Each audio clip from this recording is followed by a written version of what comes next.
Mountain Blade 2 Bannerlord. This extremely satisfying but complex game has a fairly steep learning curve, and it can be very punishing if you make some mistakes throughout the game, especially early on. Today I'll be sharing 10 more tips to help all players, both on console and PC. If you haven't seen my first 10 tips video, I'll leave a link in the description. If you enjoy video games, feel free to hit that subscribe button to see more content just like this. The video is also time-stamped for your convenience, so you can skip ahead to any sections that you prefer to watch. Enjoy! Tip number 1. Start wars with minor clans. It can be tempting to rush into wars with larger factions, seeking renown, influence, skill XP and valuable loot. However, if you aren't prepared, you'll quickly be crushed by the larger factions, having all your high tier troops destroyed and valuable companions imprisoned or dispersed across the map.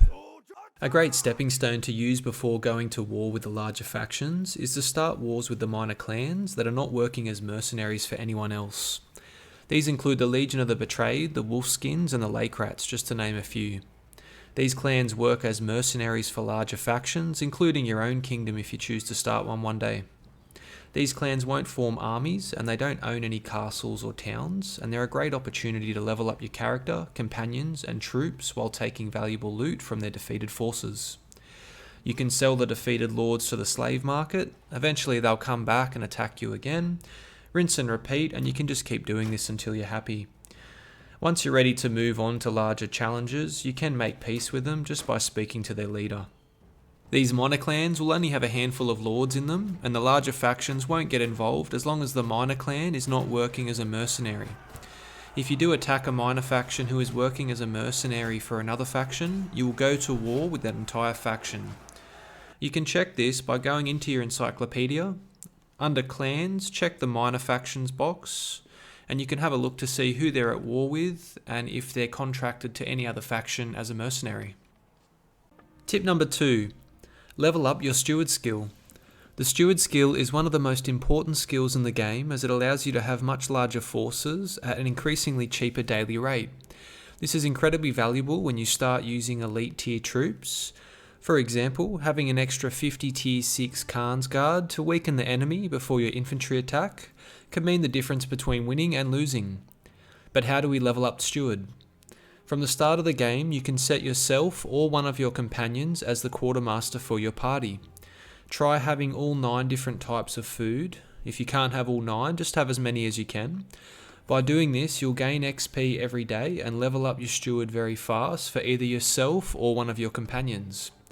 Another option for one of your companions is you can assign them as a governor for one of your castles or towns. Tip number 3. Use bandit hideouts to train troops or companions. Bandit hideouts regularly spawn all over the map, and they spawn different types of bandits. They can be a great source of valuable loot to help you make extra dinars. When attacking a hideout, the enemy bandits are spread all over the map. This offers a great opportunity to level up your weaker troops or companions. When you first attack the hideout, select the troops or companion that you want to level up. You'll spawn in the map. Order your troops or companions to charge and attack. Hang back and make yourself a coffee. During the attack, the small party that you have will only need to deal with a few bandits at a time. When they do get to the end to face the leader, just order them to attack them. This is a great training tool. Instead of having those weaker troops or companions try and survive in the larger battles with enemy lords. Another option is to leave the hideout alone and use the bandits that spawn for extra loot and to level up your weaker troops. Although if this hideout is near one of your towns or villages, you will need to get rid of it eventually, as the excess bandits can attack villages and slow the growth of the town. Tip number 4. Leveling the charm skill. There are a few methods to leveling charm skill, such as releasing defeated lords, supporting clans within your kingdom, and successfully bartering with other lords and ladies. But one method that is often overlooked is to try and vote within your kingdom whenever you get the chance.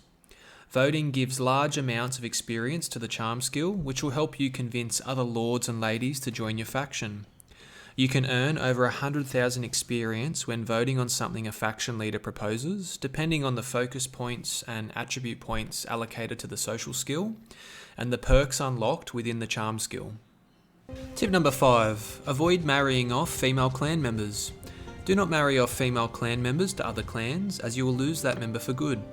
Be careful when getting marriage offers from other lords. One wrong click and you've lost that clan member.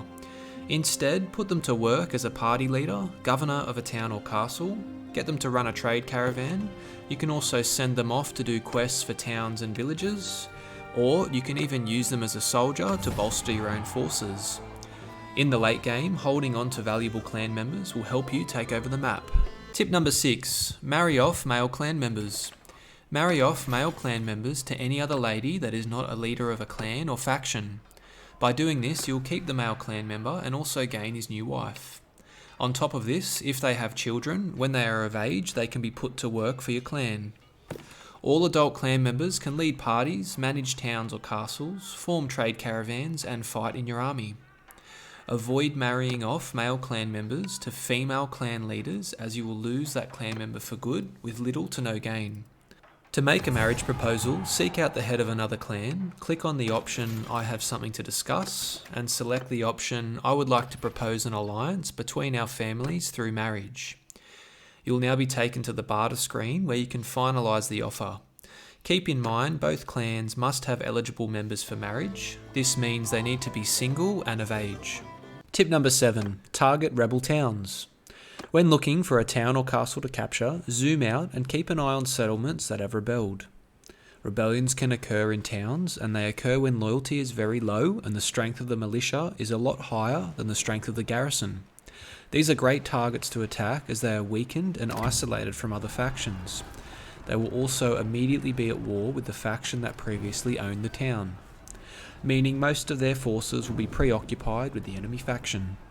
Tip number 8, find a weakened town or castle.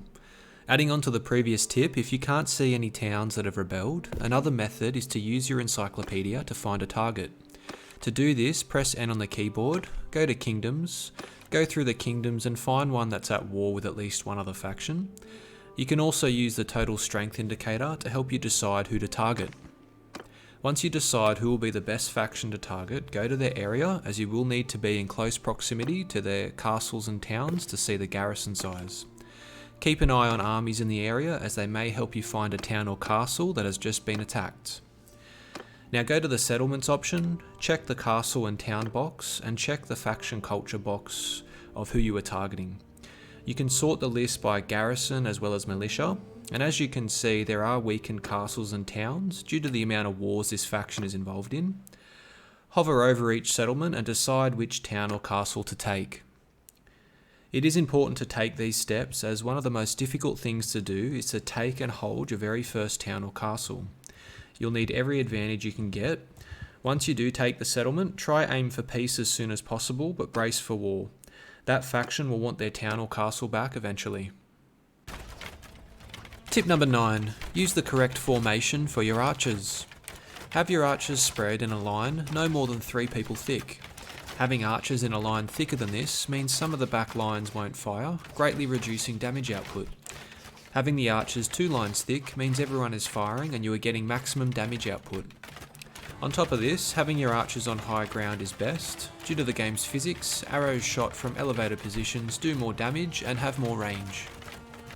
Tip number 10, use the best quality troops. No matter what mix of troops you choose to have, you should be aiming for troops that can be upgraded into the most elite units. There's no point buying troops that upgrade into underperforming units. I'll give you a quick rundown on the best performing units and where to find them. Keep in mind all T6 units need to be recruited from villages of their culture. Once you find these villages with tier 6 units, you can mark them in the encyclopedia for future use. For horse archers, the Khan's Guard is the number 1 pick and arguably the best unit in the game. You'll need to find noble sons in villages of Khuzait lands and upgrade them all the way to tier 6 Khan's Guard. For archers, the Botanian Fion Champions is without a doubt the best range unit in the game. It is also the only tier 6 archer in the game. To get this unit, you will need to hire highborn youth from villages in Botania and upgrade them all the way to tier 6. For melee cavalry, the Valandian Banner Knight, Imperial Elite Cataphract and the Sturgian Druzanic Champion are all tier 6 cavalry and perform very well. These units can be found in villages in their local areas. For the Banner Knight, you will need to hire squires. For the Elite Cataphract, you'll need to hire Vigla recruits, and for the Druzinic Champion, you'll need to hire Sturgy and Otrok, and upgrade these units all the way to tier 6. For Infantry, this can be split into 2 groups, Shielded Troops and Shock Troops. For Shielded Troops, I would pick the Imperial Legionaries, and for Shock Troops, I would pick the Imperial Elite Manavliaton. There is no T6 infantry, but these units perform exceptionally well, and can be upgraded from Imperial recruits found in any Imperial town or village. So I hope you found these tips helpful. If so, hit that subscribe button to see more content just like this. If you have any other tips and tricks to share that I haven't covered or may have missed, feel free to leave them in the comments below. Thanks for watching and have a good day.